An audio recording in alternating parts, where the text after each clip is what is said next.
Good evening, everyone. Before we begin our discussion, we will first watch a short news report related to our topic. The video highlights the current issue faced by young people today.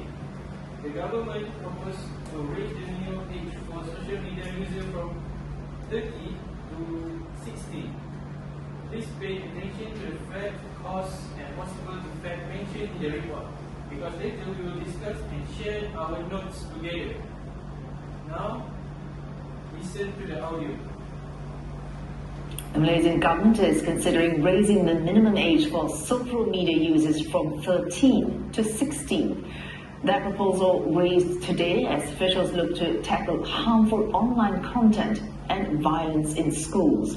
The Communications Ministry says a higher age restriction means the need for verification using official documents such as passports or relying on the National Digital Identity Platform. The Ministry adds all commercial entities, including social media platforms and e-commerce sites, would have to adhere to the Personal Data Protection Act to safeguard the privacy of online users. Well, Indonesia is looking at implementing the same age restriction, while Australia is enforcing the curve by December. Malaysian Prime Minister Anwar Ibrahim confirming they're looking into banning the use of smartphones in schools for those 16 and under. The Home Ministry and police will also look into the need to increase security. Cabinet officials discussed the measures after a spate of school violent attacks, including a fatal stabbing and incidents of sexual violence. Now listen to the audio again. The Malaysian government is considering raising the minimum age for social media users from 13 to 16. That proposal raised today as officials look to tackle harmful online content and violence in schools. The Communications Ministry says a higher age restriction means the need for verification using official documents such as passports or relying on the National Digital Identity Platform. The Ministry adds all commercial entities, including social media platforms and e-commerce sites, would have to adhere to the Personal Data Protection Act to safeguard the privacy of online users. Well, Indonesia is looking at implementing the same age restriction, while Australia is enforcing the curve by December. Malaysian Prime Minister Anwar Ibrahim confirming they're looking into banning the use of smartphones in schools for those 16 and under. The Home Ministry and police will also look into the need to increase security. Cabinet officials discussed the measures after a spate of school violent attacks, including a fatal stabbing and incidents of sexual violence. We will now begin the discussion between the Minister of Communication, Dr. Ezzat Ha, and Youth Representative Ezzat Ha.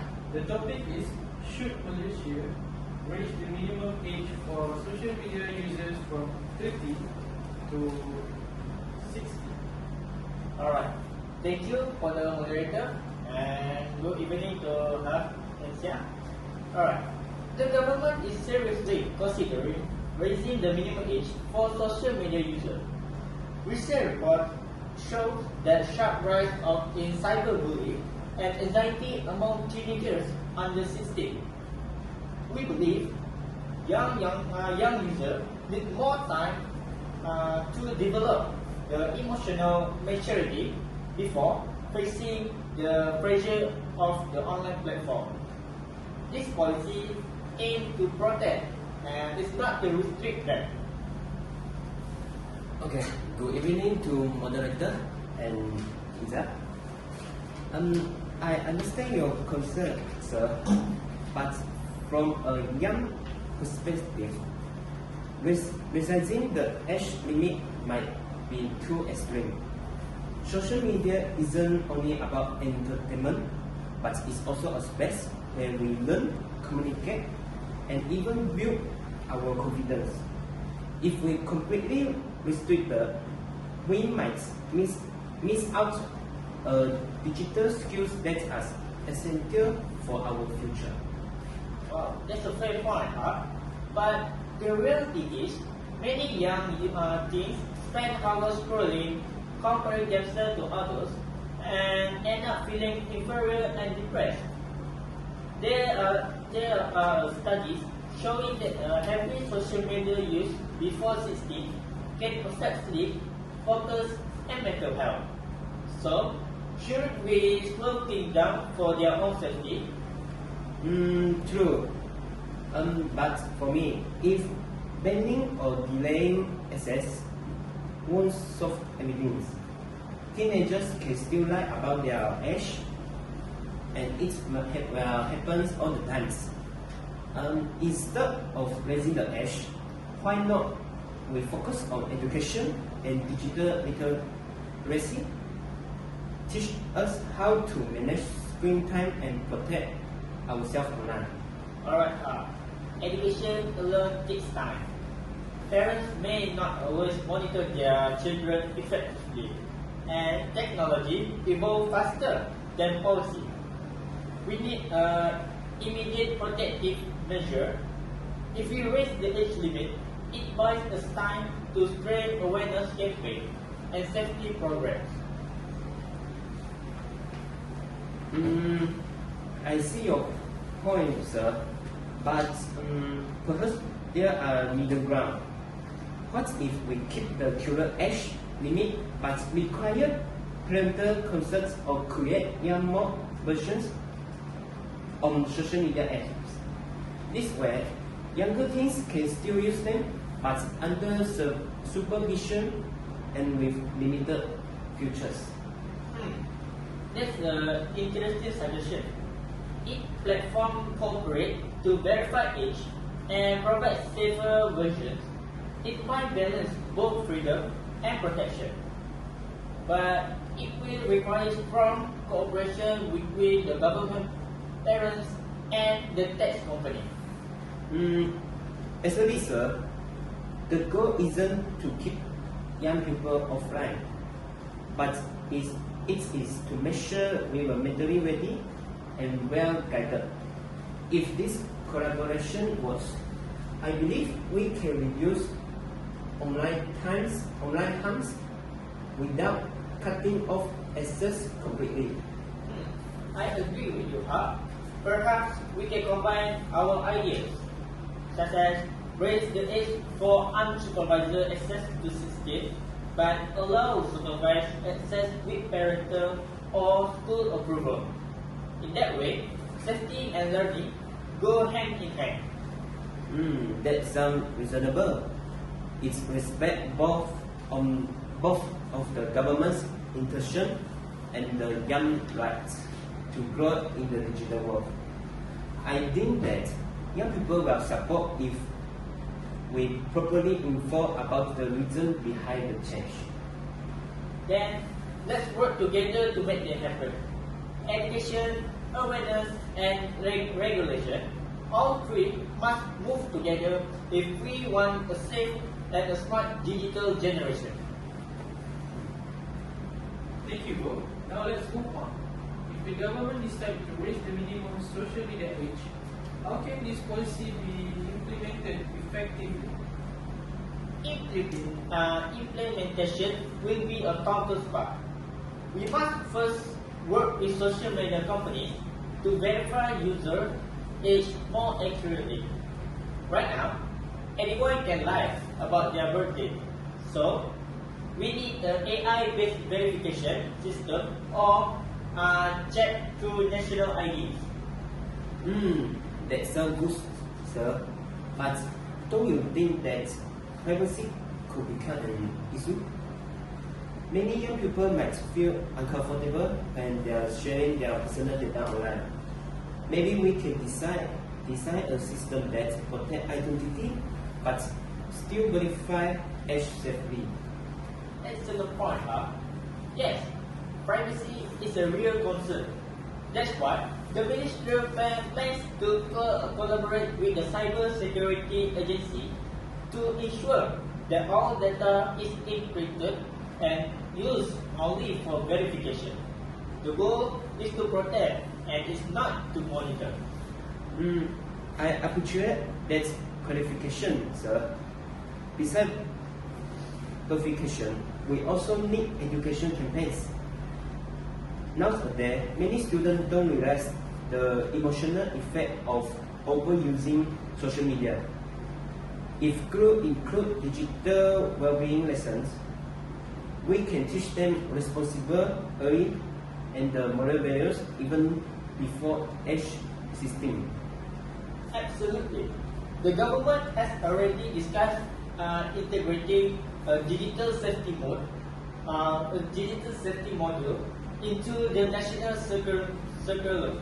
It teaches the student how to recognize online manipulation, cyberbullying, and addiction. But education alone isn't enough. Parents must also be involved in it. Yes, I totally agree with you that, sir. Some parents actually encourage their kid to use phone just keep to themselves. We should train the parent tools, maybe through online seminar or community workshops. If parents understand the risks, they can monitor their son better. That's a solid idea. In fact, we are considering launching a digital parenting month, encouraging families to set healthy screen time rules at home. When both school and home work together, young people will have a better self-control. That's encouraging, sir. Still, what about social media companies? They make money from our screen time, so will they really cooperate with stranger age rules? Fair question. We can force global companies overnight, but we can set national standards. For example, a platform that refuses to comply might face discipline or fine under Malaysia's Digital Safety Act. We have seen similar approach work in Europe. Wow, that makes sense. If the government sets clear guidelines and penalties, companies will take it seriously. Maybe we can also reward those that support digital safety programs like test incentive and recognition awards. That's a creative idea from you, huh? Yes, incentive and motivate cooperation better than punishment alone. We could introduce a young safe platform, self-identification, so the parents know which apps are truly safe. That would be amazing. Young users will trust certified platform more, and the companies will compete them to meet those standards. Everywhere will win in the government, everywhere will win like the governments, industry, and the young. Exactly. So, in short, our strategy should be a three pillars. First, strict but safe age verification. Second, digital education for both students and parents. And third, partnership with tech company for safer platform. If we manage all three, this policy can truly protect the next generation. Well said, Dr. Ezzat. With those pillars, I believe that young Malaysians can enjoy the benefit of technology without losing their mental well-being. Alright. After careful consideration, the government has decided to set the minimum social media age at 16 years old.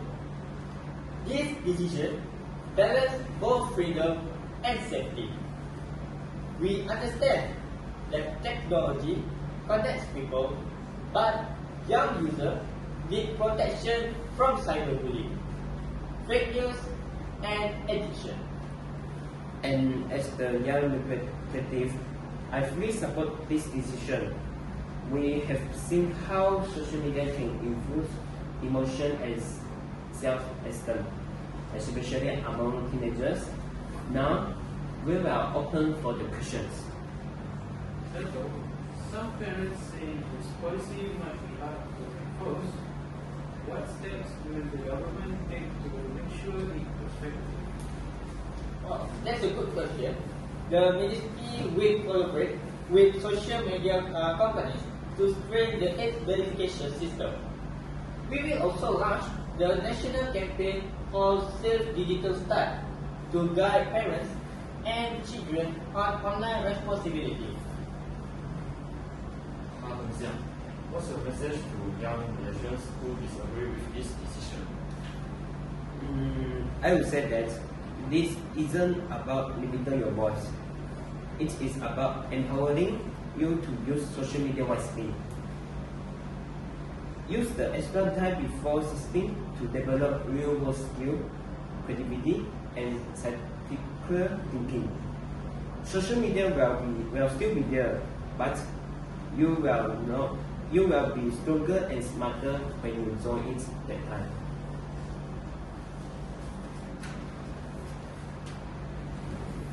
How will schools be involved in supporting this policy? Well, school will play a big role. Starting next year, a new digital safety module will be introduced in the curriculum. It teaches topics like cyber etiquette, privacy awareness, and online empathy. We want digital literacy to be as important as reading and writing. That's great to hear.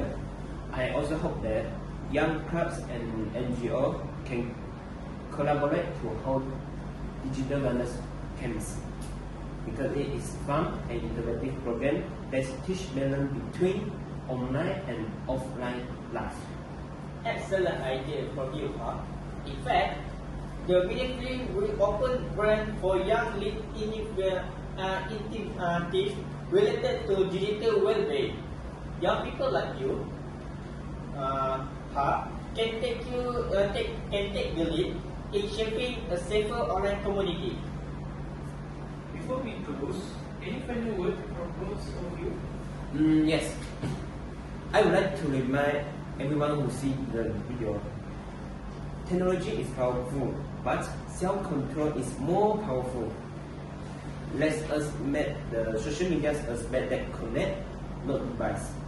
By raising the age limit, we will not restricting freedom, which we were protecting mental health and encourage responsible use. And from the government side, this policy is not just about the rules, but about the responsibility.